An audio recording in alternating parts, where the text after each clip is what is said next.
Y precisamente conversando acerca de estos temas, hemos aprovechado enlazar la noticia con una entrevista. Ya estamos en contacto con el psicólogo Felipe García. Él tiene un doctorado y se ha especializado precisamente en temas de duelo. Entonces usted va a hacer una invitación para un evento y bueno, nos va a comentar un poco acerca de esta especialidad que usted tiene para el tratamiento y bueno, que me imagino que ahora está ayudando a más personas de lo habitual, porque claro, la pandemia se está llevando a muchos seres queridos. ¿Cómo está? Qué gusto saludarlo. Muy buenas noches. Un gusto también para ustedes, muy buenas noches. Y aquí estoy, efectivamente, hoy en día el tema de la muerte y el duelo es un tema muy presente debido justamente a la pandemia. Y efectivamente estamos haciendo muchas instancias de formación, de intervención, para poder ayudar a la gente que está hoy día afectada por esta situación. Bueno, coméntenos por favor entonces, nosotros por supuesto no le vamos a preguntar todo lo que usted va a exponer en la charla, pero sí un gancho para que pueda hacer una invitación a las personas. Coméntenos de inicio en qué consiste este tratamiento del duelo, este abordaje. ¿Es mejor el duelo expresarlo, expresar las emociones o quizás a veces es mejor distraerse con otros temas, no estar tan concentrado en lo que ha ocurrido y en la pérdida del ser querido? Mira, lo que pasa es que el duelo es un proceso absolutamente natural, es un proceso en el cual todos los seres humanos vivimos más de alguna vez en nuestras vidas y que además nos ha acompañado prácticamente durante toda nuestra evolución y frente a la cual los seres humanos hemos desarrollado distintas estrategias de afrontamiento, ¿no? Y para los cuales, por ejemplo, los rituales tienen una relevancia central, ¿no? El velorio, el funeral, el entierro, por dar un ejemplo.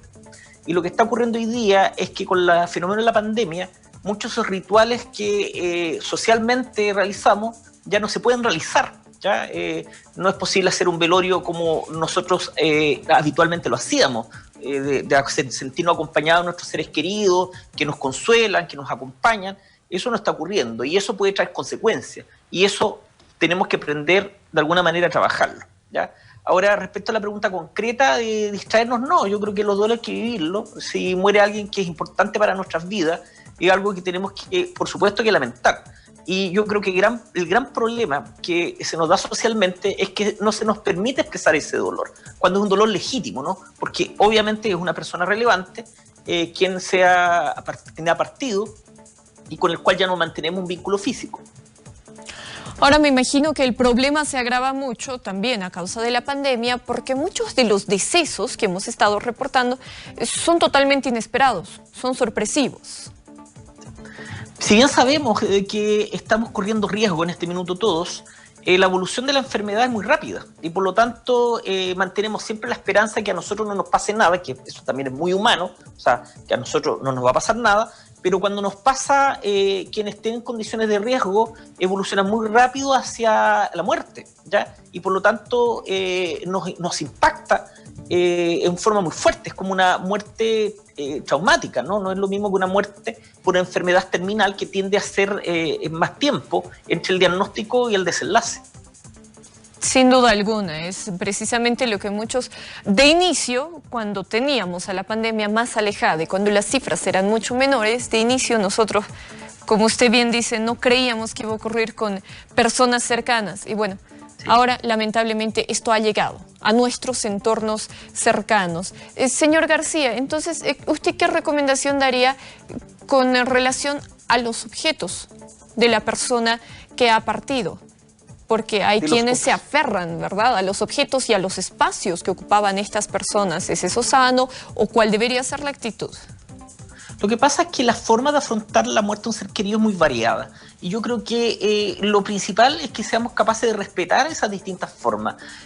Por un lado, yo creo que hay gente que conserva objetos y conserva espacios con una forma de mantener un vínculo quizá a nivel más espiritual con las personas que han perdido, y eso es absolutamente legítimo. Es tan legítimo como crear un altar, como ir a ver al cementerio. Hay distintas formas de mantenernos vinculados, insisto, en forma como más espiritual o simbólica, lo que me parece absolutamente respetable. Ahora, lo que quizás no esté bien es cuando yo conservo las pertenencias y los espacios esperando que regrese, ya, porque eso constituye sin duda alguna una negación y lo que hace es prolongar el sufrimiento, porque evidentemente no va a regresar, no al menos en la forma física en la cual nosotros estamos acostumbrados, pero en general es una forma que las personas tienen de honrar a sus seres queridos e, insisto, me parece bastante legítima. ¿Y qué actitud debería ser, usted recomendaría, a quienes sienten que tenían un tema pendiente con la persona que ha partido, tenían un plan quizás que no se ha concretado o tenían una disputa por solucionar? Entonces, claro, con la muerte, con el fallecimiento del ser querido, esto afecta aún más, esto impide que la persona acepte esta realidad. Entonces, ¿usted qué recomendación les daría? Bueno, quiero aclarar que el duelo es un proceso psicológico natural, como dije anteriormente, que ocurre cuando perdemos a alguien significativo. No cuando perdemos, por ejemplo, a un vecino, que lo podemos lamentar y lo podemos igual sentir, pero no va a despertar una reacción de duelo porque no tenía un vínculo con él o con ella, ¿no? Entonces, ¿qué quiero decir con esto? De que cuando muera alguien significativo siempre va a dejar un vacío, siempre va a quedar algo pendiente, o quizás planes, como dices tú, o sueños que no se van a poder cumplir. Y es por eso que el proceso de duelo es necesario, porque es un proceso de alguna manera de reparación, ¿no? De reparar mi trama de relaciones, mi historia, de tal manera que yo pueda seguir viviendo tras la muerte de un ser querido. Por lo tanto, eso siempre ocurre. Y la gente lo que hace naturalmente es buscar una forma de mantenerse ligado con sus seres queridos, generalmente apoyándose en creencias espirituales o religiosas, o a través de la inspiración que nos deja los valores, el comportamiento de esa persona que perdemos, ¿no? Ahora, cuando hay cosas como muy concretas, a lo mejor pierdo un ser querido mientras yo, por ejemplo, estaba enojado con él o con ella, ¿no?